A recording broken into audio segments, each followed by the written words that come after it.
Double J inyuma y'amezi 8 n'imisi 28 ata ndirimbo nimwe yiwe nshasha ku ruhande rwiwe ndavuga ashoboye gusohora uyu munsi igenekerezo rya 29 ukwezi kwa kane umwaka wa 2024 Umurinzi Double J yagiye kudusohorera indirimbo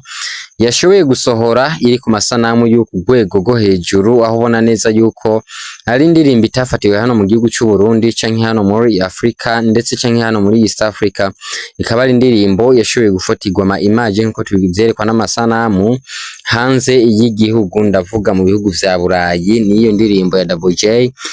yashoboye gufatirwa ayo masanamu n'umuhinyanyuzi John Elor inyuma ya Dramati rero bose bavuye hamwe muri Bantu Boy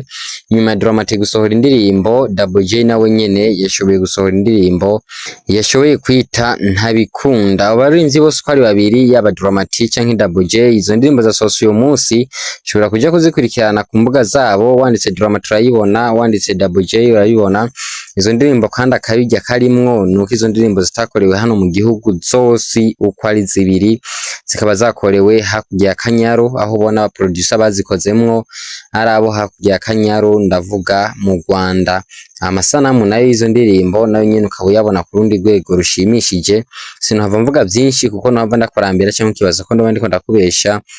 ahubwo icyo ndagutumuhirira gusa simbira ku mbuga zabo baririnzi babiri wandike Dramati maze ubone indirimbo ziwe wandike Double J maze ubone indirimbo yiwe nshasha ntabikunda maze tumusapotinge ku rurimbo rwe rushasha indirimbo imeze neza indirimbo iryoshe cyane ushobora kumviriza aho uri hose idateye isoni